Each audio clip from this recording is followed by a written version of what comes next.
Welcome everyone to Kings of Horror. I am Patrick, and we're here tonight to bring you a special live stream. We're going to be talking about the newly released film called Longlegs from Neon. I think everyone here saw it within the last 48 hours. But before we get into the film, I want to go around and introduce everyone. First, let's talk to Matt. Matt, you want to introduce yourself and let everyone know what it is you do? Sure. My name is Matt Kanapka. I'm a writer who writes for sites like Dread Central, Daily Grindhouse, Manor Vellum, a bunch of others. Super excited about an essay I have with the Friday 13th remake disc that's being done by Arrow Video. I was lucky enough to be able to contribute to that, so everybody go check that out if you haven't already pre-ordered. But yeah, that's it basically. Just write about movies and have fun doing it. So. Awesome. And congrats on it. That's a great. Oh yeah, I almost to, fainted when I when I got the offer. Yeah, So. Right. I was like, "Wait, me? You sure?" Gina, you want to introduce yourself? Sure. My name is Gina. I am from Ohio. I'm a special makeup effects artist for movies, TV, and I am a mask maker, big horror fan. That's about it. Nice. And last but not least, we have final girl Kel, aka Kelly. Thanks for joining us tonight. Yeah, thank you. Thank you for inviting me. To introduce myself, I am a co-host of Make Mine Mayday, pretty much the only Spider-Girl podcast.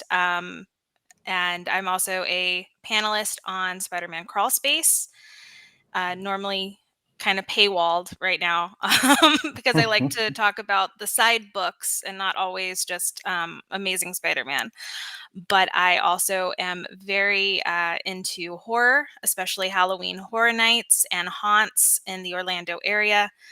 And I've sort of kind of made myself known a little bit on Twitter in the horror community, mostly for my love of Psycho and Anthony Perkins. So, Yeah. Hi, I feel a little underqualified, but I am very much happy to talk about movies. And that's what we want as well. So, lots of people praise the marketing of this film.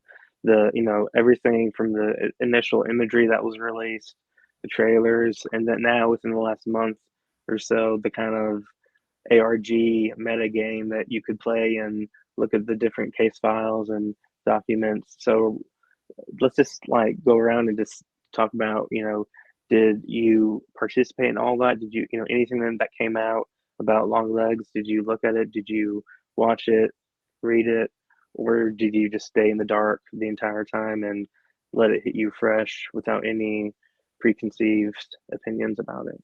Let's start with Matt. Yeah, so I guess with my job, I'm not really allowed to stay in the dark as much as I would like to. Right. So, kind of have to be on top of it a little bit, but yeah, I mean, this is some of the most impressive horror marketing I've seen in a long time. I keep saying that I feel like if there was an award for marketing, which maybe after this there should be. Guys, I'm so sorry. The cat, so sorry. I knew the cat agrees. Yeah. I'm so sorry. Right. The cat's just like, I get in this. I agree. Yeah, no, I think the marketing's been brilliant. I think that if there was an award for marketing, Neon should win it. This team has been absolutely killing it. I think that it really kind of spoke to something that audiences have been feeling lately, which is, whether or not it's true, there's a general consensus that way too many trailers show everything now. Right. And I mean, it is kind of funny because if you look back at trailers from past decades, it's kind of always been this way a little bit. If you ever watch the old Friday 13th trailers, they always kind of do a countdown of 1, 2, 3, and it shows you every single kill in the film. Right. So it's not a new thing to kind of spoil a lot of stuff in the trailer, but I feel like people are kind of sick of it, especially now in social media days where you just see it over and over and over again. Or when AMC or wherever you go is playing the trailer over and over and over again. it got to the point with The Quiet Place Day 1 where I almost didn't want to see the movie because I saw the trailer every weekend for like 6 months straight. Right. Great movie, by the way. But yeah, Longlegs, the marketing was brilliant because the trailer didn't tell us anything. The posters didn't tell us anything. I felt like even after watching the trailer and seeing the posters, you were still able to go into this film pretty blind, you know. And I think that that's what really drew people to it, because we're just seeing all these grisly images, you know, of like the woman with the knife on her stomach and like bloody heads, and it's like, oh my god, what is this movie? And for horror fans, it's like catnip, you know, because we're like, this looks fucked up, I have to see this. So I did not participate in any of the games and stuff, though. No, I didn't. I didn't either. Gina, how are you with it? So I kind of deliberately try to avoid all trailers for everything, but I did see a little bit of this one. Like, I did see some trailers, but I appreciated it because it was just like, you know, images, like you said. It didn't give a lot away. So it actually made me curious and made me want to see it. So like, as soon as I saw the trailers, I was like, okay, I'm not reading anything. I don't want to know anything. So I managed to avoid it, but I've been excited for quite a while. And then as far as like the games and stuff, I didn't know about that. So that sounds really cool. Is that something you could still do, or is it like gone? Don't know. I don't know. That's a good question. Yeah. So, I mean, I'll kind of just jump right on in. I am a sucker for an ARG, and I love how this marketing campaign brings up a lot of callbacks to the Blair Witch Project, which is one of the very first ARGs and one of the first times marketing used ARGs, and which does tie back into the actual movie once we get talking about it, which I thought was really, really cool. And so I tried my best to stay as blind as possible. I loved how the trailers really just showed you scenes and didn't really explain context or anything, because that was refreshing. And that's, you know, what Matt said. It was, you wanted to go in blind.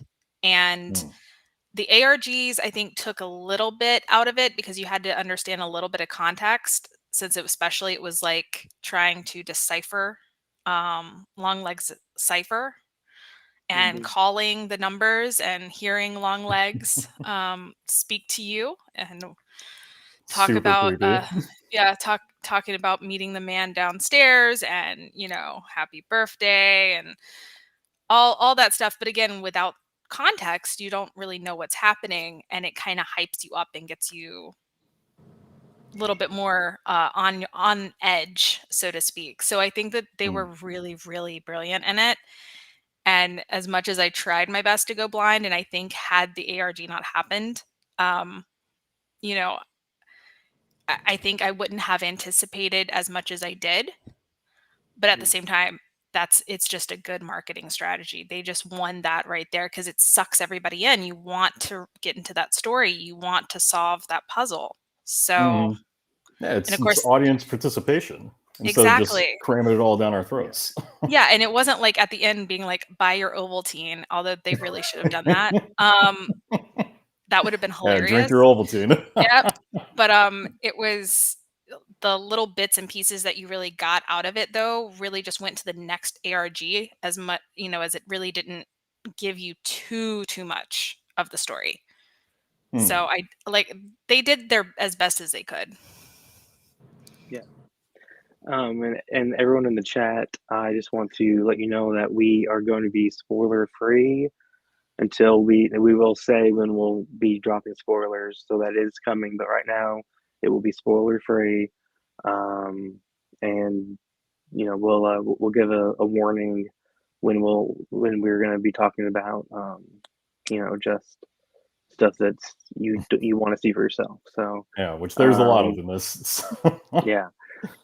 So right now let's talk about Oz Perkins, the director. He also directed The Blackcoat's Daughter, Hansel and Gretel, right? Yep. And yeah. And then I'm a Pretty Thing Under the Stairs, or I always forget the damn title. Yeah. Yeah. Yes. Yeah. In the House. Yeah, there we go. Which is the only haven't one that seen you that. can find streaming right now on Netflix. Yeah. The other two you can't, which I think is bullshit. So Agreed. Give it a month. So yeah, let right. people experience Perkins' other work. Come on. I'm a huge fan of. I mean, I saw The Black Coat's Daughter, and I loved it. I mean, is that one that everyone has seen, or has anyone not seen it yet? Oh yeah, big fan. Yes.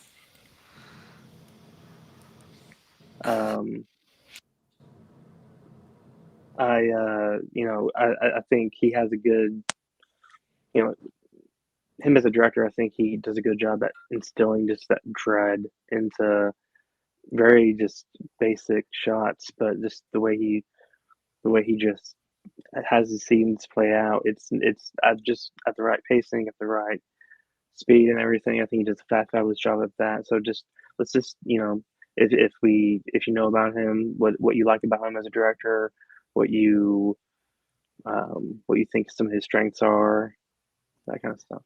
Yeah, And whoever wants to start. well, I was just gonna say that I feel like, especially between this and The Black Coat's Daughter, he just does a really good job of kind of instilling that sort of cursed feeling to his movies. Like like I've been describing it as like dread choked, because it just, from minute one until the very finish, you just feel on edge because everything seems so off about what you're watching. And I think that like this and Black Coat's Daughter, I felt they shared a very similar vibe in that everything feels very sinister and insidious, and it also feels very dreamlike. Like some we're not in spoilers yet, but I just feel like both of those films, they have a lot that feels maybe kind of confusing or strange at first, and then upon rewatches you start to kind of get the idea that these are sort of playing like nightmares. So like he's not exactly using dream logic necessarily, but there are a lot of instances where it feels like we're in a dream, and it's kind of hard to talk about with this without getting into spoilers for like specific examples, but you just feel like you're in a waking nightmare where like it feels like our reality, but there's always these little things that kind of feel off about it. And that was what really struck me during this one, is just a lot of little moments like that. Like it's played like, this not true crime, but like a true crime thriller. But throughout the entire thing, it just keeps feeling very, very off. Yeah. Eerie is how I would describe like his other stuff too. And this, like, I felt like the whole thing, like you said, you just feel kind of, it's slow in a way, but not super slow. Like you're kind of on edge the whole time, which is cool. Like it's not just like you're waiting for something to happen. It's like you already know things are happening, and it's kind of uncomfortable from the jump. And that's how I feel about his other stuff too. Like I know I've watched Black Coat's Daughter a couple times, and I have a terrible memory, so I don't remember exactly like what I thought of it. Except that I do remember the imagery and just being like that really like isolated, creepy, lonely like environment in that movie, and I really enjoyed that about it for sure.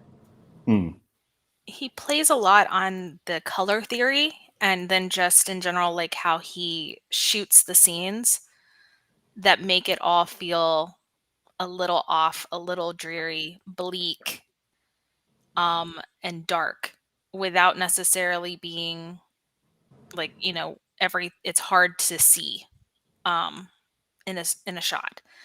So I think that there's a lot of technical aspects that I think are being done that are very, very brilliant. I was kind of talking about this earlier with some friends, and it's like I don't think he's intentionally referencing Hitchcock, but there's a Hitchcockian way that he directs a movie, because like, and we'll get into this more, especially as like we start talking about the thriller aspect of it, because the king of thrillers was Alfred Hitchcock. As I think that's fair to say, as much as it can be debatable on who is the new king and the current, reign. I mean, he basically set the standard, right? Exactly. So. Right. And that's what I'm saying. There's a lot of like almost going back to the basics of what a thriller is that I think Oz Perkins does really, really well. He's not trying to be flashy or crazy with a new scene direction. It's very straightforward. And I think that that also is what gives it such a dreamlike quality, because it could be set as almost like a play. Every scene is almost, there's layers, and Yeah. like I said, it's very, very, every single layer is definitely looked at and intentional. Oh yeah, very intentional director. He's one of those where I don't think there's a single frame that he doesn't, make sure everything is exactly how he wants it. Everything is set the way it needs to be. And that's kind of why, like, especially for like this discussion, there's certain things that's like, I have questions and I still want to know why was this here and then here? Well, and that's what's so great about his films, right? Is that there's so much rewatch value. Like I feel, like anyone who's ever watched The Blackcoat's Daughter, who watches it one time and is like, oh, it was slow or I didn't get it. I always try to tell him like, well, give it another chance, because his films are very much ones that you watch and I feel like every time you kind of peel back another layer and it makes a little bit more sense to you. And I feel like Longlegs is potentially going to be one of those. It's his most, I guess you could say, straightforward film, maybe outside of Gretel and Hansel. But I still feel like there's a lot there where I have yet to rewatch it, but I can't wait to, because I feel like once I do, there's going to be all kinds of different things throughout that first half where you're like, oh, that's what he's doing there, and that's leading up to this, and it just because it even still, like, being his most straightforward, it's still a film that I feel like leaves you with all these questions of like, well, wait, why this and why that, and Exactly. Yeah. so. All right, so I think now let's just quickly go around and everyone just, without doing any spoilers, just what you thought of the film, and then after that we will go into spoiler territory a bit. So this is your warning. Everyone will go around and give their non-spoiler review opinion, and then we'll jump into the meat and potatoes of the film. Gina, you want to go first? Sure. So I just saw it today, and so I'm like a few hours, out of it. Oh yeah, like fresh. Yeah, super fresh. So I really enjoyed it. I liked the sort of like slow aspects of it, the whole aesthetic, everything. The story was really cool. The only thing that took me out of it a little bit is that like there's parts of it, they're kind of goofy almost, but like that was my only complaint. And like I have some other things to talk about kind of like later down, but I really did enjoy, like, the whole cast is great. And I really liked the story. The story is really interesting and just really cool. And I'm glad that, like we said earlier, that I went in not knowing anything. They don't let you know anything, because like even from the start, you don't know where it's going until you get, further into the movie. And I really appreciated that.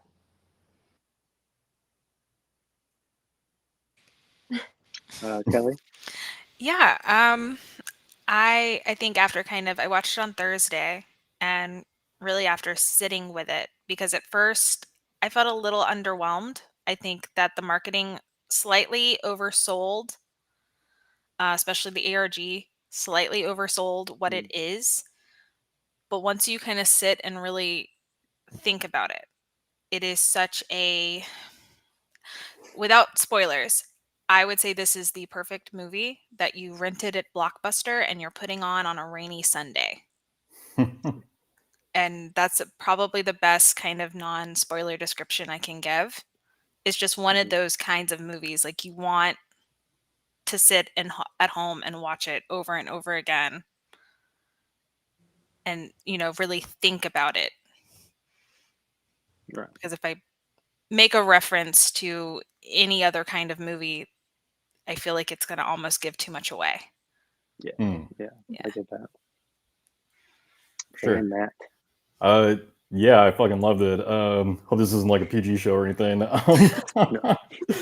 So like Kelly was saying, I was worried about that actually with I hate to say it, but I guess like as much as I try not to be, I feel like all of us who see these movies a little bit earlier sometimes are kind of part of like the hype machine, because like you want to like if you really love the movie, you want to come out and you want to say you love the film, but almost regardless, like when you're doing that weeks ahead of time, sometimes I feel like it starts to set expectations for people that are unachievable, right? Because I loved it, but when you've been hearing about how great a film is for a month, you start to get like, oh, I need to see this now, and it's almost impossible to live up to that. Hey, Blockbuster was great. We can see the comments. Yeah, I just don't want to respond. I was like, well, yeah, Blockbuster. Okay, I'm a '90s kid. What are you talking about? Yeah, I'm a '90s kid. I should clarify. Blockbuster itself was not great, but yes, the experience was when exactly. you were a kid. Yeah, exactly. Anyway, so like I was worried about that, and it didn't help that you had all of these reviews coming out of like, I'm not directly quoting anything here, but it felt to the degree of something like, oh, Satan, like, shit down my throat and like, ripped my soul out, and like it was to the point where it was becoming ridiculous that when I was going to my screen on Tuesday, I just Longlegs ended up sharing my joke that I made where I was just like, I can't wait to have Satan rip out my spine and play it like a xylophone or whatever the hell is happening at these screenings because people are losing their minds, right? But I have to say that well, I do feel all of that hype kind of affected me a little bit while watching it, because nothing can live up to the way anyone was talking about it. I had a similar feeling when I was kind of sitting there for the first half, and I'm thinking, this is really good, but I don't quite, get what all the hype was about yet. And then the second half hits, and you're kind of like, okay, I get it now. This is pretty fucked up. So, but it's subtle. But it's subtle, yes, it's subtle. It is. Until it's not. Yeah, exactly. But no, yeah, I absolutely loved it. I absolutely also know what Gina's talking about with some of the moments that kind of take you out of it a little bit. That was my big complaint, and I'm sure we'll talk about that in spoilers. But no, I think it's a great film, and anyone who's listening to this who hasn't seen it yet should definitely go check it out. Yes. Yeah, absolutely. I too loved it. Yeah, I had some gripes with it, but overall it was pretty close to the expectations I had going into it. So highly recommend it. Just this, I think also just makes Oz, kind of just puts him in a different echelon than he was previously. Absolutely. Oh, yeah. I mean, but that being said, we are now going to be talking spoilers. So if you do not want to hear any, unfortunately, please leave the video and we'll catch you. Get out of here. Come back. Get out of here. Come back after you've seen it, and then hear everyone's thoughts. But we don't want to spoil anything for anybody. So from this point on, we will be talking spoilers. So what was everyone's thoughts on Nick Cage? Well, Gina, you kind of brought it up first. I'm assuming that's what you were talking about. For me, it was like, it wasn't even the performance. Like, I don't understand the choice with the makeup. Like, I just really didn't get, like, it was, I mean, like, I'm not going to say it was like bad or anything, but I just don't understand like what they were going for with that. Like, because it was so exaggerated. And then of course, like, verges on problematic a little bit. Yeah, no, like to me, because I saw the comments, because I said Thriller and people were talking about Michael Jackson. It gave me late Michael Jackson vibes, and I was like, it's almost like I kind of wish that they had taken the chin off and the nose off, and like just given us like more Nick Cage's face. Like he could still have had white makeup on, the blonde wig, etc. And I just feel like it would have sold it a little bit more because it was almost cartoony. Yeah. And I feel like it added the Michael Jackson kind of look, kind of added a different tone to Longlegs that I feel like is not a disservice. But it almost kind of takes away a little bit from, I think, what the movie was trying to tell us. Yeah. Just to like add real quick on that is like, my thing was, as soon as I left it, I was like, man, if they would have just gotten like a normal guy, like kind of how they picked the killer at the beginning, who was just like a very ordinary guy, I was like, it would have been so scary. Yes. Like, it's terrifying. But then like, because they made it so like kind of goofy, it was like, you kind of expect like somebody who looks like that and lives like that to be like that, you know? Right. Yeah, it's a little extreme. And I kind of felt like, you know, because I think a lot of people are correctly, you know, comparing this to the Silence of the Lambs and films like that, and Seven and stuff. and Yeah. Seven, and it did feel like they were maybe trying to channel Buffalo Bill a bit, which himself is a problematic character. So Yeah. like, Yeah. so it just, you know, it's one of those things where like, I can definitely understand why anyone who watched it was like, oh, I don't like that. Yeah. Because it's got some issues. That being said, well, and I'll also add as far as the comedic side of it, look, I think Nick Cage is a brilliant actor. I think that in that, though, you have to, I think directors have to know kind of when to let him loose and when to kind of reel him in a little bit, you know? Because like everything he does is a choice. Like he's a very intelligent actor, and it, you know, Right. he knows what he's doing with what he's doing. Sure. But he goes a little bit too much sometimes, and I think that there's certain moments in this where, you know, it kind of goes from it walks that fine line of being creepy and silly, and it veers a little too much silly at times with his performance that I think Perkins would have benefited from just kind of reeling it back a little bit. What was the most glaring example of that to you, or one that sticks out to you? So two of them. One, when he starts screaming at the top of his lungs, singing in the car. Yeah. Yes. Like I just laughed out loud in the theater, and you know, that's just me. Like, not everybody's gonna have that reaction. But I thought it was pretty funny. Right. I did the felt same like thing. It was just me laughing, and I felt like I was a terrible human being.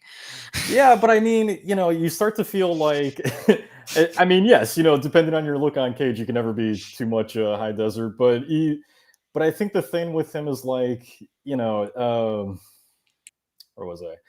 It goes a little too far, and it's very silly, and like, and then also the happy birthday song. I think that both of those moments in particular kind of, he feels like Nick Cage, like he stops kind of being the character and he becomes Nick Cage. So, which is fine, you know, depending on what you're going for. But in this case, I don't really think you want to break that mold of the creepiness. You know, you want him to stay like that, and so I don't know. Yeah, kind of took me out. It kind of took me out a few moments. Gina, what were your thoughts on When Nicolas? I mean, it was the same kind of thing. It was like the singing, the singing, and just kind of the raging was a little bizarre. But like, I did laugh out loud when, and nobody else did. Same thing. I always have that weird when they were when they had him just like on the screen in the like room where they were reviewing or whatever, and he started singing, and they were like, "This goes on for 24 minutes." I was like, it probably does. You know? It probably does, and like they pause it on the perfect image of it too, where he just looks so fucking deranged that it just, and they're having this serious conversation in front of it that it's like, I can't take any of this seriously right now. Yeah, that's how I felt about that whole thing. But yeah, I mean, overall, like I thought he did pretty good. I just like that the makeup really took me out of it, and not even like the quality or anything like that, just like the whole choice of having it, you know. Yeah. Yeah. And I don't want to discredit his performance at all, because outside of those few moments, like, I thought he was brilliant. I mean, the first scene with him kind of poking out from behind the house, like cuckoo or whatever he says, you know, just that entire few minutes right there is so goddamn unnerving, and it sets the tone perfectly for the rest of the movie. Yeah. Because Nick Cage in that makeup poking his head around the house and saying that to me would also terrify me. So, more or less, you know, a 6-year-old girl or whatever the kid's age is at the moment. So I fully agree. I mean, Yeah. to touch on, and like to just certain ways that like Cage acts anyway, and he gets a little too what I would call Nick Cagey, Yeah. like the scene where he's picking stuff up and he's in that store. That felt almost funny. Like it's an uncomfortable funny, but it was almost a comedic performance. And that's where it was like it's unnerving, but it's also like this, like, is this going to be funny or is this going to be really bad? And ultimately, like, to me, it's like I started busting out laughing when the teenager was like, "Dad, the creepy man's here again," you know?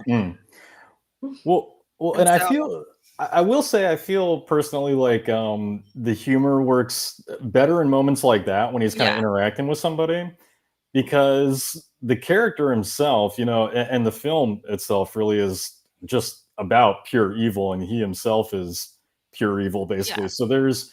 So there's something that's even more unnerving about the fact that he is just so kind of aloof and goofing around, right? Like It's very Joker-esque, yeah. Yeah, a little bit. And someone pointed out too that I saw today where, you know, he kind of does that motion where his hands are down. It's almost like an upside down crown, which I thought was kind of cool, you know, because that's further hinting at like the Satan element of it and everything. So it's it's interesting, right? Because it's like I refer to it as cageisms, right? Like he has a lot of those throughout the movie, and sometimes they really, really work, and sometimes not so much.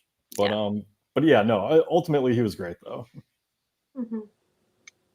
And moving on to his counterpart in the film, is it Mika or Maika Monroe? I always say How do you Maika. pronounce that? Maika. Yeah. Okay. Maika Monroe.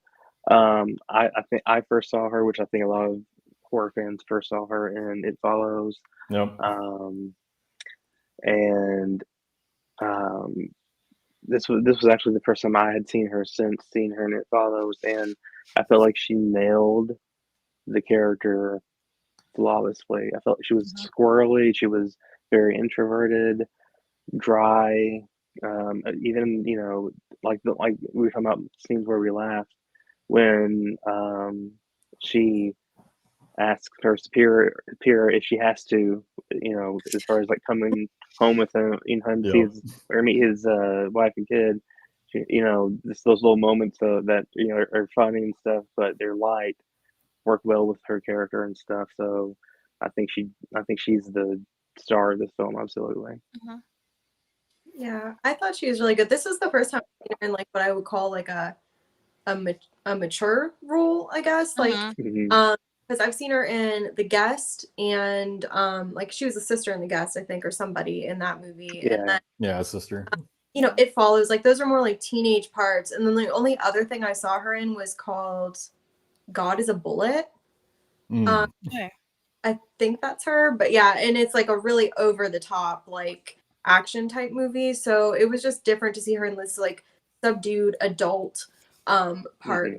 And I really liked that. And I thought that she was really good, like in her delivery period. And like, I mean, God bless her, because she was acting opposite Nicolas Cage sometimes.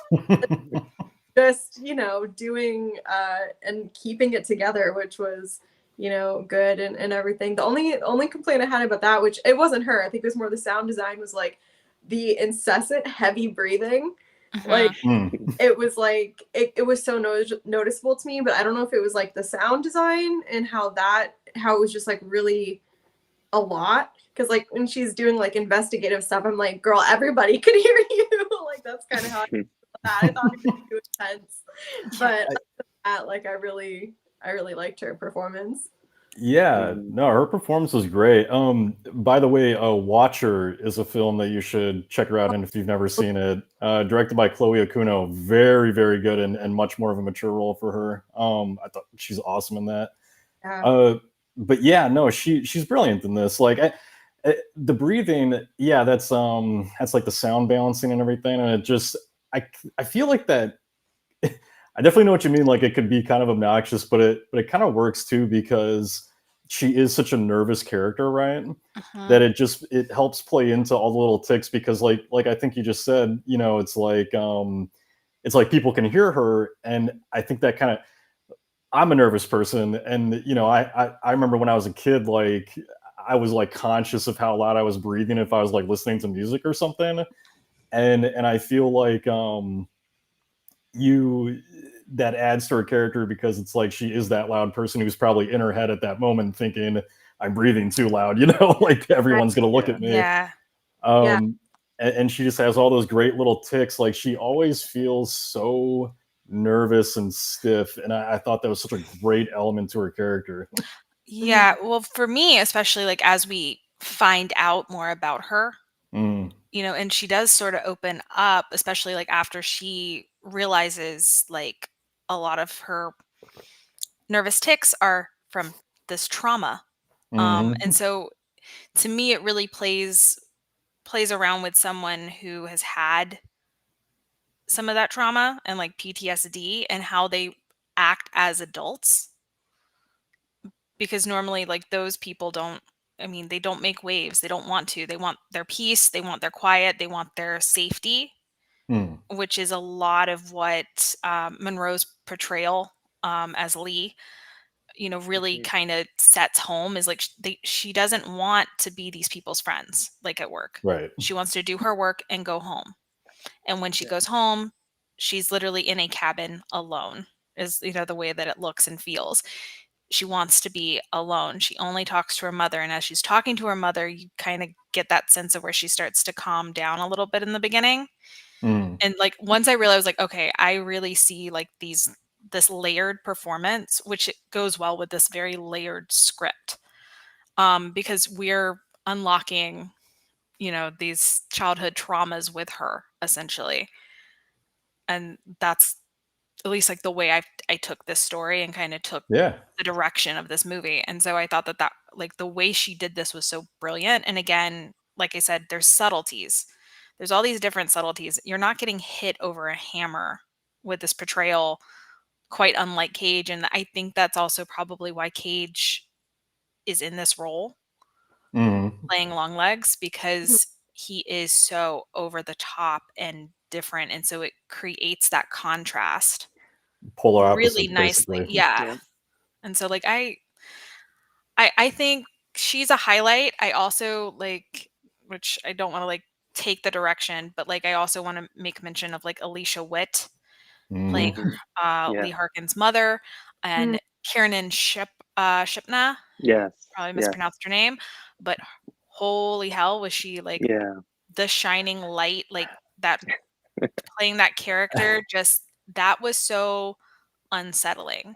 I Yeah. mean, she's basically playing her character from Black Coat's daughter in a She sense, is, right? yeah. Yeah. Like she Yeah. channels Exactly. that exact sort of tone of Yeah. just being so unhinged and creepy. Happy as Mhm. Happy as happy as peaches peaches. cream or whatever, yeah. Yeah, I think it was like happy as peaches. Bash her head with a hammer. Yeah. Like, Yeah, just says it so nonchalantly. It's just like, oh God, I believe her. yeah, yeah. um, That no, I think you make a great point about how Cage is kind of like her polar opposite in this because Mhm. oftentimes like I'm a story nerd and like oftentimes in story what you want with the villain is someone who kind of poses that to the or to the protagonist is someone who's basically the exact opposite of them. And in yeah. this case, I mean, what is Cage's character but a person who draws attention to himself just from the way he looks, the way he acts, all of his kooky mannerisms, he's very much a Mhm. look at me kind of guy. Mhm. And she is not that, and he in so many ways he's just everything that she's not. I hadn't really thought about that yet, so that's another really cool element of the script or the film, I think. Yeah. Like I said, like Mhm. it's like the more you think on it, the more you realize, like, oh, okay, this is the storytelling that they were trying to portray. But that's kind of the brilliance of this movie, because it's not forcing you to see one direction. It's literally saying, here's the story. What do you see? Like, you're not being treated like an idiot as an audience member. Mhm. You're literally they Oz Perkins wants It, you to think with this story. Yeah, it reminds me of, or he reminds me of David Cronenberg a lot because Mhm. Cronenberg with his films, he never really he rarely ever gives you like a stance on which side he's on in the discussion at hand in the film. It always kind of just presents everything to you, and then you sort of kind of make your own interpretation of it. Like I watched Existence the other day, which I don't know if anybody's even thought of that movie in like 20 years. No. But it's a really interesting one that, talks about like reality versus the digital world, and it never really takes a stance on which one's better or worse or anything like that. And Perkins is very similar. He wants you to just kind of take it as you feel it. But Alicia Witt, oh my god. So first of all, Maika, just touching on Maika again really quick, her performance is so brilliant that I actually thought that her mother was like dead for a while there, because you're only talking to her on the phone. Yeah, I did those too, first couple actually. scenes. Yeah, and I just kept thinking like, oh man, are we gonna find out that she's a little bit nuts, and the mother doesn't exist anymore? But then the mother does show up, and you're like, oh well, the mother's nuts. Yeah. And now I understand so much more about Lee Harker. Yeah, exactly. And what a long way for like Alicia Witt to have come, because the last thing I really remember her from was like Urban Legend, Mm-hmm. which I could say she was not my favorite character in that, but I thought she was fantastic in this. So she did a great job in this. So let's just get right to it. Like narratively, what was the biggest thing you liked and the biggest thing you disliked, or things? You can touch on a few things. That's fine. Whoever wants to go first. I mean, I liked a lot of it. Like the twist, I loved. Like I did not put that together at all, that he was living in the basement the whole time. Yeah. That like blew me on. I was so caught off guard by that. Like there was some stuff that, they kind of hint at throughout the movie. That something's gonna go down with this kid's birthday party. Like, that. But like I thought it was really cool. And normally I kind of hate when you find that character that explains everything. But in this one, I was like, no, it's kind of cool, because like there's so much that you don't know, and the fact that it's like an open investigation, that the whole movie is like them trying to kind of figure out what's going on and what's the motivation for this killer, and getting the explanation is like good, but it wasn't too much. And I appreciated that, because like I always hate when, in a horror movie, it's like, oh, they just happen to run into this professor that tells them everything about whatever they're looking for. Right. It's like a Bond villain, right? Let me tell you my entire plan before I kill you. Yeah. Exactly. So I did like that about it. As far as what I didn't like, I don't know. I mean, I really liked it in general. I guess the only thing I was a little bit confused on was like the whole metal ball inside the doll's head and like all that stuff. That was the only thing that kind of like was a hole for me in a way, because when she kind of like passes out or whatever after they shoot the doll, I was like, okay, that just like kind of threw a whole different wrench in the story. Like didn't elaborate on that at all. Like it just kind of like stayed there, which I didn't mind it, but I didn't quite get it either, like how the doll is connected. If I don't know, that whole part kind of threw me off a little bit. Yeah. Am I right in thinking that the ball like contained the devil? Is that kind of how everybody else took it? No, I think that's how it was explained. That's how it was explained. So that's why I didn't understand why when they killed that, it messed her up in her human state. You know what I mean? Because she wasn't the devil, right? Yeah. Right. I mean, maybe that's part of the deal that the mother made with Cage, and maybe it was like the essence that he put into the ball or whatever. Yeah. Like made her forget and kind of suppress the memory. Yeah. It's like all the memories are just trapped in there or something. Yeah, and I think that's kind of what they were saying. It's kind of like why Kiernan's character was literally comatose until they opened up the doll and took the veil off the doll. I think that they're trying to use like these puppets and voodoo and Satanism as this metaphor of the evils of this world, and how your parents and adults, try to shield you as a child and really want to keep you shielded. But once you see things, it can't be unseen. Yeah. And you know, a lot of times too, it's like people, you know, they'll almost like create masks and kind of bury all that stuff down, but at some point it's going to bubble up and come up. And I think that there's, and it's like I'm probably not explaining this completely right because I'm still trying to like process how this would fit Right. in, but I think I'm somewhat in a right direction here of it's more of kind of like once you see it, you can't unsee it and it opens that up and you realize you've been seeing it this whole time. Yeah, I mean, ultimately, like you're saying, it's all just a metaphor for trauma that we experience as children, right? Yeah. And the doll, is a perfect representation of that because a doll is young or looks young and innocent and childlike, and then you've got the ball in there that's, I guess you could say, is kind of like Your our repressed memories repressed almost. memories, Yeah. yeah, and it's all just kind of contained in there, this really sinister stuff. um and it is about how our parents try to shield us from a pretty terrible world that doesn't really have any explanation whatsoever for evil. Evil. Evil just exists, and it just is. There's not a reasonable explanation for it other than that. And two, it's the Yeah. devil, you know. Like, Right. and that's kind of where the makeup I think throws me off the most because it's like I would want him to look more human in this than the way he does, Mhm. especially because he's been living downstairs the whole time. Yeah, It is the devil she knows, the man down the stairs, and Mhm. I agree. I think simpler is always better. Like John Carpenter with the yeah, original Halloween, when Michael Myers was unmasked, he wanted the actor to look very just mundane. He yeah, just wanted to exactly. look like a Yeah. normal guy. For that exact reason, is because it's scarier when you imagine evil and just being in a totally normal looking person. Like villains don't walk around with some kind of expression that they're a villain, right? Like it's just people are just bad and good, and that's how it is. Well, too, I mean, Mhm. they also like using the church. I think was a pretty Oh yeah. obvious thing of kind of showing you about just fake, fake Christians, Christianity as we Hmm. currently know it, does a lot of damage Well, and to our it's psyches. yeah.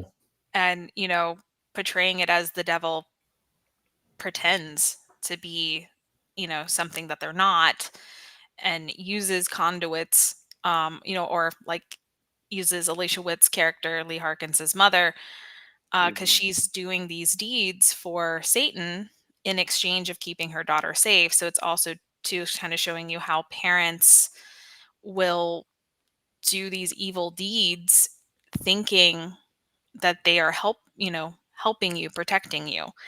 And so kind of like also playing that into religion because a lot of times people think religion is always good but doesn't realize the danger and harm that Well, some of those twisted ideologies can give. the twisted ideologies, and just the fact that I think a little bit differently than some people about this, Yeah. because I've been watching horror movies since I was like 3 years old. So I'm Yeah. not I'm not really opposed to like kids, Same. Yeah, getting no. to experience it and just do whatever they're comfortable with, right? Exactly. Yeah. And so I've always thought that repressing that, and if your child is interested in saying no, you can't do that. I feel like it's sheltering children from the world to a certain extent, Mhm. that you almost kind of become like Micah's character in a sense. Like Yeah. like obviously a lot of hers is stemming from trauma, but like when you shelter a young kid like that, it just, you don't know how to experience the real world when you deal with it. Yeah. um and so I think that that's kind of what's playing into her as well. And yeah, I love that Alicia Witt's character is this character who's representing the church and going around delivering these gifts Dolls. from the church, and it ends up being the fucking devils. Yeah. Also, Just so perfect. what was up with the Patrick Nigel pictures? Did anybody catch that where there was a scene with in Lee's girlhood bedroom with the Patrick Nigel, and then in the last scene with the department, like FBI department's head's daughter like at that birthday, there's another Patrick Nigel scene like over the dining room table.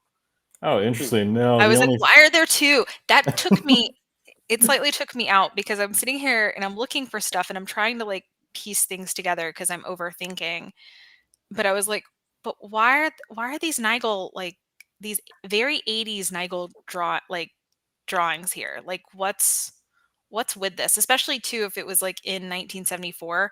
I don't recall Patrick Nigel being so like popular then, or like having those like very 80s, because does anybody know what I'm talking about, like the Nigel drawings? I do The- now. I don't okay. recall seeing them, but I know what you're talking about. Yeah, no, I caught it twice. That's what I was saying, is like almost why I want to go see it again, because I want to see where else they are.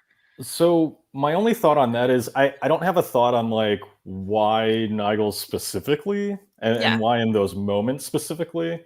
But something else that stood out to me, kind of going back to like the dreamlike quality of the film, is that you never really truly have a sense of when we are, you know, Yes. and that's something that I really loved about it because, you know, you're mentioning these Nigel paintings, which are from a different decade, and then there's the big photo of Bill Clinton, you know, Yes. Yeah. which gives us the Yeah. impression that, well, we must be in the 90s, but then there's a 70s aesthetic to the picture, as well Mhm. as, you know, events taking place in the 70s. And I felt like a lot of that was to just give the impression that evil is timeless, Yeah. Longlegs is timeless, you know, like his evil and everything has stretched beyond time through the decades, and which I don't know, probably sounds like bullshit, but it's just No. it just it just gives the impression that, like, again, the nightmare or the film's very nightmarish in that sense that we just never really know when we are. Kind of like Yeah. It Follows, going back to another Maika movie. You know, Yes. you just Mhm. there's no sense of time, and I Yeah. think that kind of makes it Yeah. creepier. Yeah, I didn't Yeah. know what time it was until they did show the Bill Clinton Yeah. picture Yeah. police station. I was like, okay, so now I get it, because like you said, it's like in a way like things are very brown, which is what I normally associate with like 70s and like some Yeah. 80s stuff, and then like nothing in the movie really screamed 90s to me at all. For how, like, to know that it took place in that time, like you don't really get Mm. an idea when, like, the only thing other than the president photo was the phone, and Right. Mhm.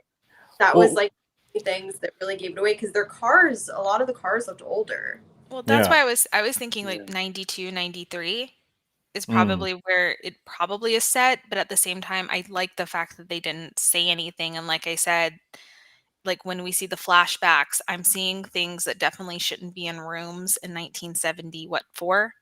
Mhm. Mm. So, but that like aspires to that, like something is off. Something is not quite right here. Like this is Mm. not right. And and that almost helps with that sense of dread in the movie. For sure, yeah, because Mhm.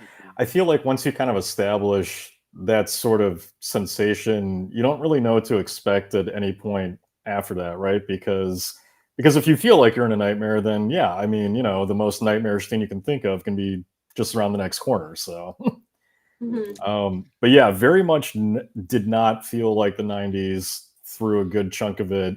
Especially, you know, being a '90s kid, like I associate the '90s with like color and Nickelodeon and you know, Yeah. all those like really ridiculous toys, and like even in the kids' bedrooms, you just don't get any sense of that really Yeah. whatsoever. So No, you get, I mean, the main toy in the entire movie are these giant life-size dolls that are the Mhm. creepiest.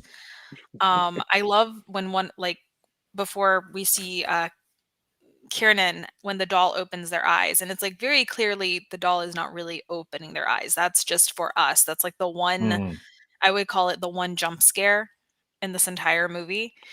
But you know it's like you know it's coming when it gets right up on the face, and but yeah. like that was meant to show you the memories. The girl that's been trapped Mhm. inside this has woken up, Mm, and that's just it's a very unsettling scene, and those are very unsettling dolls, and yeah. Annabelle you know who? Come on. right. Honestly, I'd go hang out with Annabelle. Yeah, Annabelle seems dope. Like you can get a drink with Annabelle or something, you know. Exactly. Yeah. Not these dolls though. No. No. These dolls are they're very unsettling, but that's kind of where the thing. And two, speaking of those dolls, the where people are hearing the whispers, and we never, which I think like that's coming from the devil is whispering. For sure.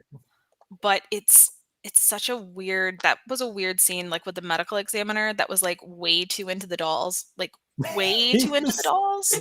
He was really into the dolls. Yeah. I mean, I have to imagine for him, it's like, I never get to do autopsies on dolls, so this is like a cool thing for me or whatever, you know. Well, it, like I said, there's this subtlety where it's almost like, okay, is he into little girls? Like, is that how we're playing this? Because it was a little too off. And I mean that's part of what kind of freaks us out about Longlegs, right? Is Exactly. you know he's pretty into being around little girls. I was gonna say the whispers. We didn't really talk about this. So when it was first introduced that Lee was psychic, I did have a brief moment of like, oh no. Yeah. Because you never know which way that's going to take you in a film like this, because generally that direction is to the corny side. So when that was introduced, it's kind of like, oh god, here we go. But not only did they keep it subtle and not really play into it too much to just enough where it worked, but ultimately it ends up being another kind of cool addition to the movie, because you basically get the sense of like, well, she has a sense for evil because she's literally been in the presence of pure evil. Yeah. Exactly. Yeah, it's like a radar. Well, and her mind is kind of trapped in this evil. Right. So she's like connected to it. Yeah. Exactly. Something I found really interesting about that, like when she was going at the very beginning, when they were flashing all those images, it's so fast. But I forget when they did the inverted triangle, she either said mother or father. She might have said mother, which is like it tied right into the whole rest of the movie, which is like, because like they did show an inverted triangle on the screen, and for whatever, because she said like either mother or she said mother and father, but I don't remember which images she said it to. Yeah. But it was so fast. I mean, it was like seconds, right? Yeah. But that time when she like figured it out with the triangle and everything, and then the triangle was on the like the box with the doll and stuff, I was like, oh wow, that's cool, because it all ties back, but like she doesn't know why it's tying in, you know what I mean? It was like subliminal when she was doing the images, but then you realize like later on, like, oh, she actually does know a little bit about this past of hers. So I just like thought of something as we're like talking it out and thinking about like when they open the mind and then they're like awake. That has a lot to do with like a description of how like people get out of religious trauma. And then in those situations, you are either strengthened to help others or you destroy yourself, which then goes into what Kiernan's character did versus what Lee's character did. And so there's also that layer here, which of course, again, it's so subtle. You can take that or leave that as how you interpret what the evil is in this movie, other than we know it's childhood trauma. And not, you know, I don't want to offend anybody who is religious, but you know, it's kind of like waking up from a cult, right? Like it's just kind of snapping to attention of like, oh shit, everything I've believed in the last 10 years was crap. Well, exactly. Well, too. And I mean, think about like how when Longlegs kind of basically tried to force, force her mother and I guess killing herself or whatever, and it didn't happen. She basically agreed to be in this cult. And then by the time we're hearing her speak about this, she is fully drinking the Kool-Aid, thinking that this is the absolute best thing for her daughter. And it did feel very cult-like. So like it ties in that satanic panic, but there's a lot of parallels to other things we've probably grown up around. And that's what's like, I'm trying to tiptoe because I'm like, I don't want to be like, organized religion is terrible. But you know, it's it's very much similar. I'll tiptoe further. in just saying that, like, I do think it's pretty fascinating that you can now add Longlegs to this kind of growing list of like religious themed horror films that we have this year. Yeah. You know, Yeah. because there's That's obviously the like The theme of the First year. Element, Immaculate. It's a big theme of the year, basically. And it's interesting because I think we're obviously not going to get into politics and everything for like why that would be. I think we can all imagine why we're seeing this kind of horror right now. Agreed. But it's interesting because the last time I can remember a really strong religious thematic and horror for like a specific year was 1999, when we were seeing all these films that were kind of dealing with our sort of fear of hell. Because for anyone who's listening, if you weren't alive during this time, like we all thought we were gonna die in the new millennium. Oh my Well, god. Like we Well- thought Y2K was gonna hit. Well, okay, not we all Not- thought, but you know what I mean. Like It- there was like this sense of panic or whatever. There was, yeah, if people forget, but there was this running theme, whether or not you were in a home that believed in it or not, because some Right. people laughed about it, but Yeah, and ultimately it happen. was ridiculous, right? But Yeah. like we all thought that like, oh my god, it's gonna hit midnight, and like the world's gonna blow up or something. To kind of- So anyway, like I'm sorry, what? no, I just started talking. You finished. Okay. Well, so I was gonna say. So anyway, so yeah, like you had all these movies like Stigmata and End of Days, and there was one I just watched the other day that's kind of like Seven but religious themed. I can't remember the name of it. But there was a bunch of them, and I feel like they were kind of dealing with like our fear of the devil and our fear of hell, if in fact it does exist. Like, you know, it's a bunch of people kind of coming to this idea of like, oh man, if we are all going to experience the apocalypse, I hope hell's not real, and so we're all freaking out about it. And it's just interesting because now we've kind of we're doing it again, but in a different way, where it's like it's not the devil necessarily that we're afraid of. We're afraid of religion in a lot of ways, and that's kind of evil. yeah, So well, it's more of we're afraid of the false prophets, yes, yeah, and that's something that I loved about this movie. And I'm gonna finish this up so Gina can talk because I just realized I like segued and she's waiting. Oh, But basically, it's kind of more when they pulled the book out and they were like reading parts of the Bible, and you know, even Lee had to correct one of her, I guess, superiors, because they didn't have it right, and it was kind of it's like, yeah, when you pull the actual book out, that's not the scary part, but the scary part is when people do things in the name of it, or just in the name of this religion, even though it's really selfish and wrong and cruel, but they do it because again, they think this is best or whatever. When they do it in the name of misinformation, it just creates this evil of the world. And right. Sorry, Gina. No, I was just gonna say, like, just tying back to the fact that they did use the mom in this like religious role, like giving these people these dolls. Something I found really interesting about that is like when they were talking about like, oh, it has to be someone people trust. So immediately my went to religion because I mean, like, I don't know how everybody grew up, but I grew up what I call like holiday Catholic. Like we go to church on holidays, but like it wasn't like a huge thing like in my upbringing too much. But like there's still this thing, like even when you're not into religion, there's still this weird kind of relationship that I feel like people do have with religious figures because you want to think that they're doing a good thing. So like even that like this woman walking into these people's lives like, oh, you won this thing, they're probably thinking like from where, whatever, but they're still willing to let it in because it's like, well, you know, this is a religious figure, they're doing a nice thing, it's a nun, whatever. So I thought that that was a really interesting part because it kind of appeals to everybody, because even if you don't like, if you're not into going to church and all that stuff, you might still have that sort of like feeling of like, for me, like I open the door for Jehovah's Witnesses and stuff all the time because I'm just like, they're just trying to be nice, and then I just kind of casually, you know, do whatever I need to do. But it's like that's just how it goes, and like you want to be polite because you feel like they're doing the right thing. So I thought that was really smart. Like that was a smart move because even though it's like the devil, nobody expects that from, you know, somebody who is doing a charitable thing, especially if they're in a nun's habit or whatever.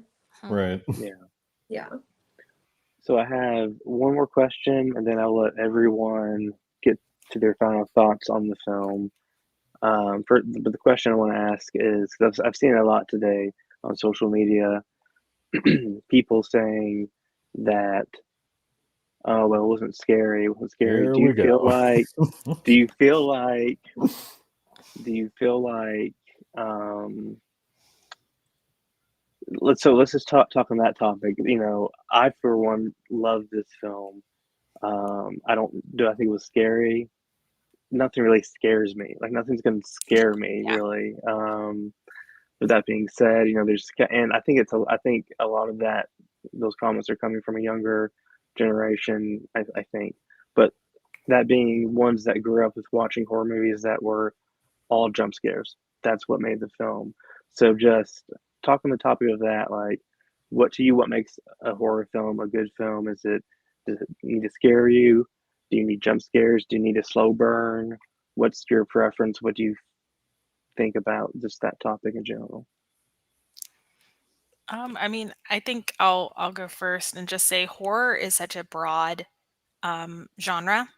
And in fact, really horror, I mean, and it kind of ties back with the theme of this movie is, you know, there's horrors everywhere. There's always horror. There's always something scary, unnerving, uncomfortable. And horror has always played to that. Is this what we've been seeing this year or the past few years where everything has to be extremely gory or extremely, you know, just in your face? No. And that's where I think too, some people, because there's been a dichotomy. It's either been, hey, this movie got overhyped. I got overhyped. I saw all red. I saw these splashes with knives and blood everywhere.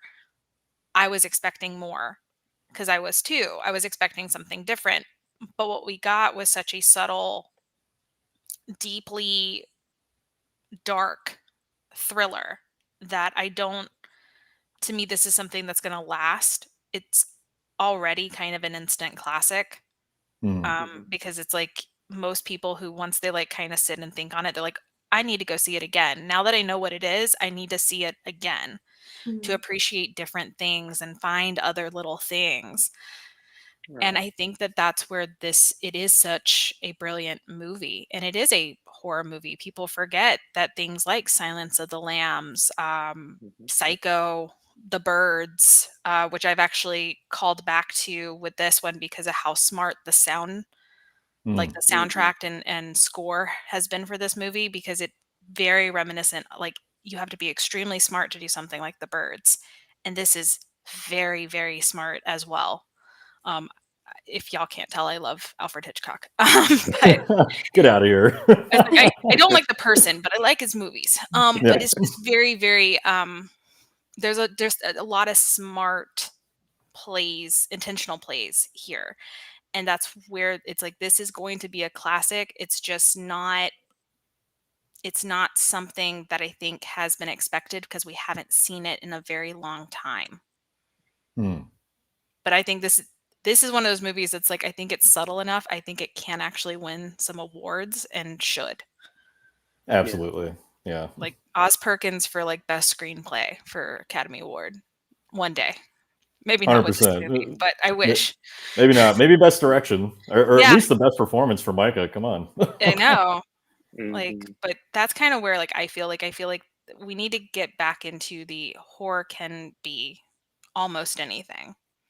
Agreed. Versus then following some formulaic plan that we've seen countless times over the years that's based more in slashers and more recently monster movies, which I also love monster movies, but it's my personal favorite.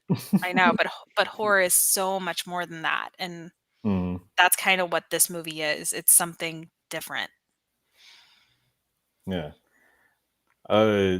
Yeah, I think horror is, the term scary is extremely subjective. You know, what scares me isn't going to scare you, is going to scare you. Like we all see everything so differently. It's also based around how we grew up, the things that we've experienced, you know.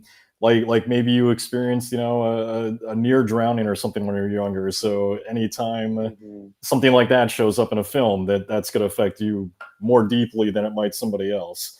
And I think that when it comes to scary, so like, you know, did this film have me jumping out of my seat or screaming? No, but I don't think that that's what defines scary. To me, I was uncomfortable, you know, and to me that's what horror is does it make you uncomfortable in some way? You know, does it unnerve you? Does it disturb you? Does it get your heart going? You know, there all these different factors that kind of weigh into it.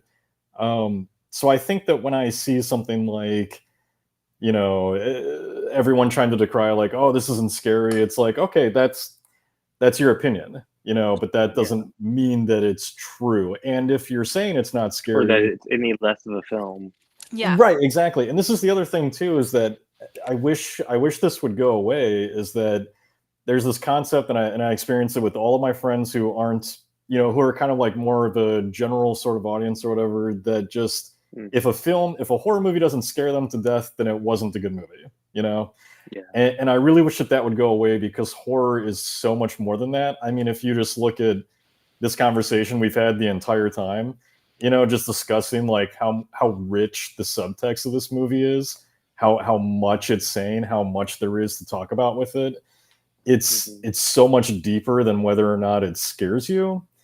And in a sense, I get it, because it's like, yeah, you know, if I go see a comedy, obviously I would like to laugh, but if I don't, it doesn't mean that it's a bad movie, because maybe I really enjoyed the story, you know? So it's just, I don't know. I think that with horror, like any other genre, you have to approach it and just, am I going in to have a good experience? Am I going in to see a good story?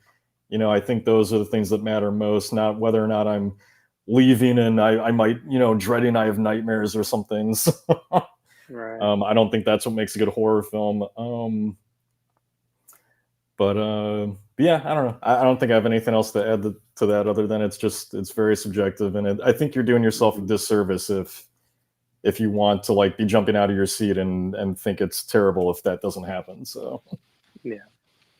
See, I think it's funny that like you kind of closed out that point where you're like, you know, am I waiting on it to give me nightmares? Is that how I determine it's scary or whatever? For me, that's my that's what and it is. But see, this is the kind of that does that for me, because it's the kind of movie like you're watching it and no, there's not really jump scares. It's not really like scary to watch, but then you like think about it, right? And you're like, oh man, there's like this whole plot that there's a driving force behind like murder suicides. Like it's not just, you know, it's not just like coincidental like incidents here and there. It's like a thing, right? And that's scary. I mean, like there's things about it that are very scary. It's like, this is the kind of movie that for me, it's like when I think about it, it's when I was watching it, it wasn't too scary, but it's like the kind of movie that I'll think about it a lot. And like the whole concept of the simple things of it, of like this guy who's, like you said, pure evil, living in a basement, going to the bus stop, going to the hardware, like that's scary. Like that's scary to me. You know, that's scary to me. So I did think it was a scary movie, but to your other point, a huge pet peeve of mine is like, just because you like something doesn't make it good, right? And just because you dislike something doesn't make it bad. So it's like there are objective criteria on what makes a good movie, right? It's like performances, aesthetic, story, you know, all these things, writing. There's like objective boxes that you need to check. And people get that confused of like, well, it didn't scare me, so it sucked. It's like, no, that doesn't make it a bad movie. It just means you didn't like it.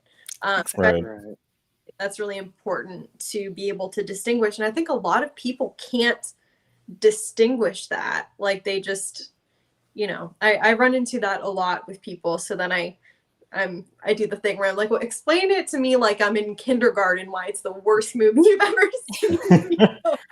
Well, I think can't, of course, because it's not like something I think is interesting is like it I think with horror especially, it kind of draws that sort of mentality of like,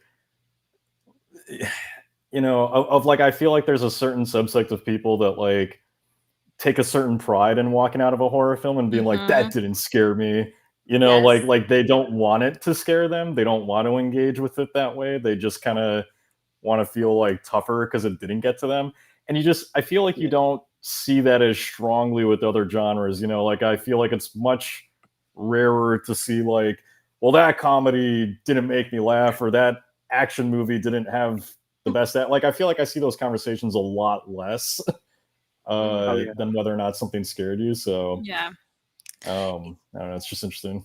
No, I think it's just a lot of times the loudest voices seem to always be the most critical and the most negative. And I do wish horror could be a little bit more positive. I think that's why like we love places, you know, I'm sure we've all watched The Last Drive-In and, you know, Mutant Fam and everything because it's always so positive and fun. And there is a lot of that with horror, but it's especially newer horror and lately, like that highbrow horror, which of course this is kind of what this movie is, you know, where it's just a lot more subtle in what grips at you and what you realize is, oh, that is truly dark, and oh, that's an everyday thing. That's an everyday person. It's an everyday life. But that is horror too. And so it's so funny because I feel like no one's ever really satisfied with anything ever. But that doesn't necessarily mean that it's bad. And I wish because like I said, I oversold this. I overhyped myself. I got so excited. I thought this was going to be I honestly thought that the satanic and the voodoo and all that stuff was going to be played up more, that this Longlegs was going to be some demonic force. Right. No, he's just a person. He looks like a demon, but he's a person. And that's kind of where, you know, once you kind of get over that and you sit there and start thinking, because like I said, I mean, I walked out of the film. I was like, okay, that's over. Got in my car, got home, laid down in bed, and then there were scenes I just could not stop thinking about, and like truly thinking, it like actively thinking, going, okay, but what was behind this scene? Why was it shot this way? Why was the music direction this way? Why was this? And then that's what starts getting you so unnerved and uncomfortable because that's what this movie is supposed to do. It's supposed to linger with you and For make you sure. think, make you talk, you know, and that's like I said, we haven't had one of these movies really since the late 90s, early 2000s, that kind of, you know, true crime, junkie thriller movies like Seven, Mothman Prophecies, Silence of the Lambs, you know, and so to have that kind of again is a lot of fun, but I do think it's a little, I'm not going to say lost because I don't think it's going to be lost. I mean, obviously it's made Neon already oodles of money. Already their highest grossing, which is fantastic. Exactly. But I think and it might be younger, maybe it's just an age difference. Maybe they don't remember this being a trend in drama and horror movies. Like, you know, I can remember being about 9 years old and that's kind of all the horror section was at Blockbuster at one point. Yep. But you know, maybe that's a cause of it, but at the same time it's like, no, horror is so much more. And this is definitely horror, just like Seven is horror, just like I keep bringing up Mothman Prophecies, and it's like they're totally different, but they've got the same vibe. Yeah. And so that's where it's like, because that's the one of the movies that like gripped me as a kid. Right. And so it's a very similar situation. And and I think you know, I think it's really interesting how it's, you know, kind of, and I expect us to get more of this kind of subgenre since with all this, you know, people trying to make the next Longlegs and whatnot. I'm sure that wave of content's coming, but yeah, I mean, with that, let's get into the final thoughts. There, you know, if there's a point you want to talk about, or just a general stance, whatever, we can do this and we can wrap up the evening. Whoever wants to kick it down. I guess I can kick it first. yeah, I mean, overall, I really did enjoy it. I felt like the supernatural elements, like Kelly said, I feel like those could have been a lot. I expected once they were introduced, I expected them to play a bigger part in it overall, and it really wasn't. So I was kind of disappointed in that. Um, and everything with the when they had the metal ball in their heads, I immediately thought of the Phantasm films because I'm rewatching those. So that's So good. instantly what I thought of. But yeah, I mean, overall, I loved it. I thought acting was phenomenal. Thought the story was solid. Right now, it's probably, I mean, it's fresh, so, but it's up there as far as probably one of my favorites of the year so far. So Yeah. Yeah. For me, I really enjoyed it. Like, I mean, I know it's super fresh for me because I just went to see it earlier today, but watching it, like, I got to a point in it where it's like I kind of determine how much I like a movie depending on like whether I want to buy it. Like, partway through the movie, I was like, I'm definitely buying this. Like, this is fun because it seems like that kind of movie that you could rewatch and just keep catching more stuff. And like, even if it gets to the point where, because now I know that there's like goofy parts, right? So like now I know that. So now I think if I rewatched it, I could actually kind of enjoy that. Whereas like when I saw the theater, I was like, eh. But overall, I really liked it. It was a good watch, and I didn't even know how long it was. I don't know if it was a shorter or longer movie, but was it short? It's like hour 40, I think. Yeah, Okay. so yeah, it's something like about that. an average Average. movie. Yeah. Yeah, well, an average movie for the 90s. Now they're all like 2 hours. Yeah, fair. Yeah, no, that was it moved, like there was no point in it where I was like, okay, this is dragging or this needs to, pick up the pace or this needs to slow down. Like it was nothing. Like I just thought the pacing was good. It was a good movie overall and it looked like, just the look of it was, I mean, it was beautiful. So, and I liked how it had both of those elements of like the true crime stuff, then also the supernatural, and like the things that you guys were kind of saying that like you thought it didn't do enough of the supernatural stuff. I thought it did the perfect amount. Like if it would have been more, I would have been taken out of it. So I really appreciate I can get that. Yeah. Yeah, I agree with that. No, I mean, after sitting on it, I agree, but that's also because it's an entirely different film that it doesn't need that aspect at all. Mhm. And so I think that that's also where it's like, those are those one things where it's like, it makes you think because you're like, wait, so why is there a preference here? Like, why are we kind of showing that this is real, but we're not making it a feature? Like, it's just it's almost like just accept it that it is real, but it's also playing into the whole evil is real, Mhm. Yeah. so it's like I said, there's a lot there. Yeah. Yeah.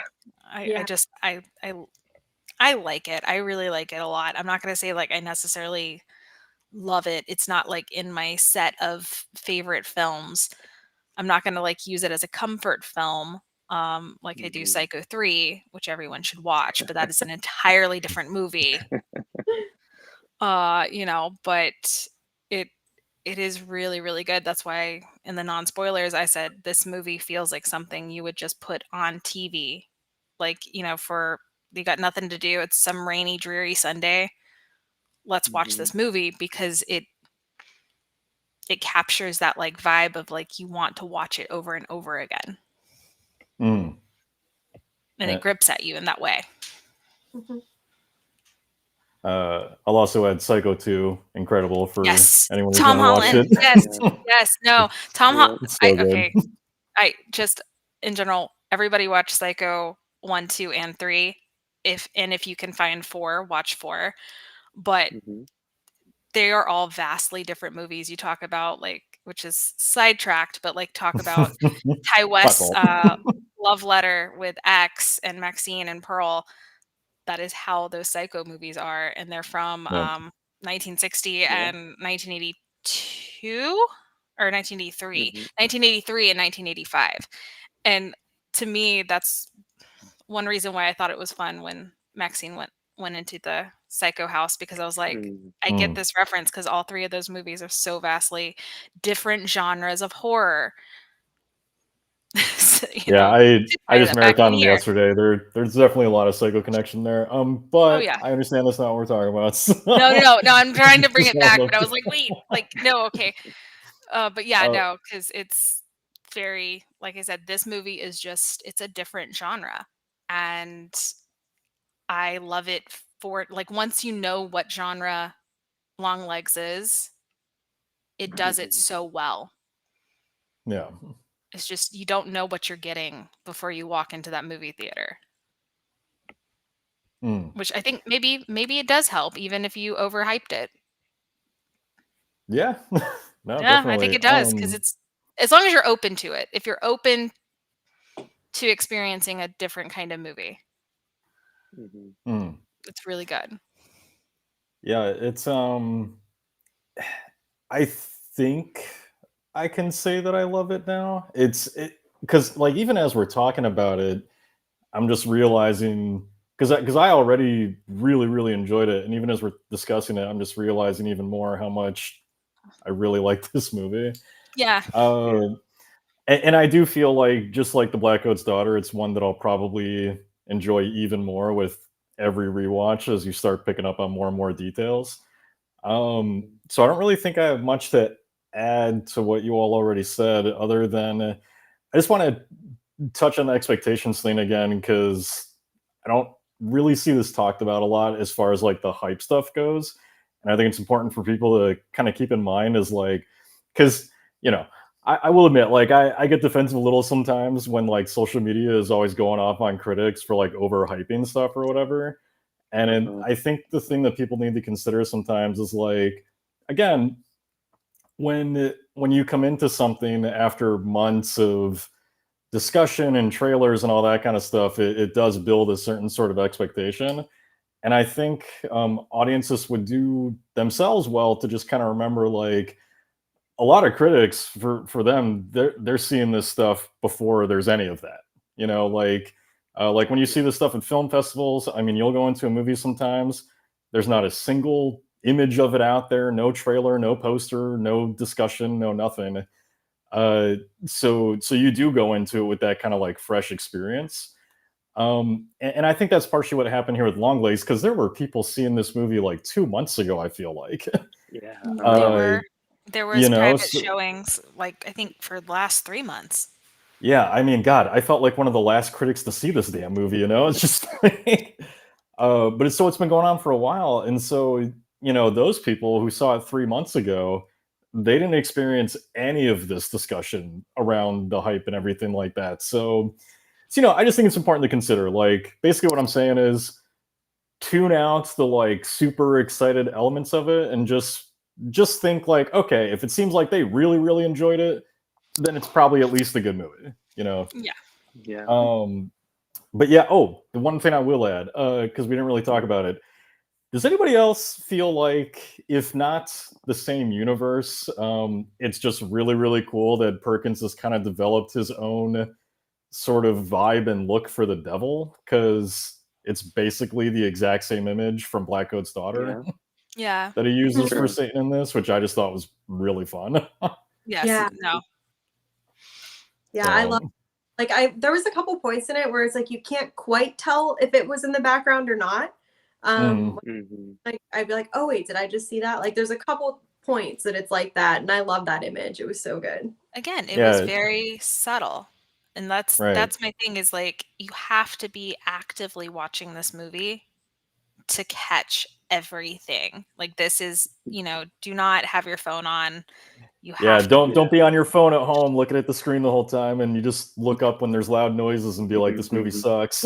Exactly. Yeah, no, this is, like I said, this is a very like old school, back to the basics. Yeah. Watch it and feel unnerved. It is your classic run-of-the-mill horror thriller that we have not seen in 20 something years, really. At least done well in 20 at least years. not done to this level. Exactly. Yeah, And so that's where it's like, that's to me where it's like, no, this is a very much a new classic. And I feel strong enough to say that about this movie. Yeah. It's just, it's go in with open eyes and expectations. Yeah. Like, don't don't overhype it to something it might not be. Right. Yeah. I mean, I went into this film thinking I was going to see like some really horrific gore and stuff like that, just based on the marketing alone, right? Yeah. And I walked out and I was like, that was much tamer. I mean, it's still horrific, but it was much tamer than what I thought I was going to get. Exactly. But that's why I'm excited to watch it again, because I feel like all of that's out the window now, and you can just enjoy the film more for exactly what it is. So exactly. Yeah. And two, it's almost more unnerving that you didn't get any of that, because you're sitting there waiting for it and it never truly comes. Mhm. Yeah. But you think it's coming, and that makes you uncomfortable. Yeah. Yeah. I will say when they did do it though, they did it. You know what I Oh mean? yeah. Yeah. Oh yeah. No, when they absolutely. went there, they went there. Yeah. Mhm. So I did it Definitely. because it's like that shock. You don't expect it to go as hard as it does when it does, and you're just like, oh, okay. Mhm. Right. It's Yeah. very sparse, but very effective when it's there. Yeah. Exactly. Yeah. Well, I think we'll call it a night on that. But I appreciate everyone for tuning in, and very much huge thanks to all the panelists, Matt, Kelly, and Gina, for joining us tonight. Hopefully, we can do this again, a little bit more polished and on our end, on the tech end. But other than that, thank you guys for joining us tonight and talking a little bit of Longlegs. Yeah. Thanks for having us. This was a Thank blast. you. Yeah. Yeah. And stay tuned next week on KOH. We have more films premiering, more original content like horror trivia, and much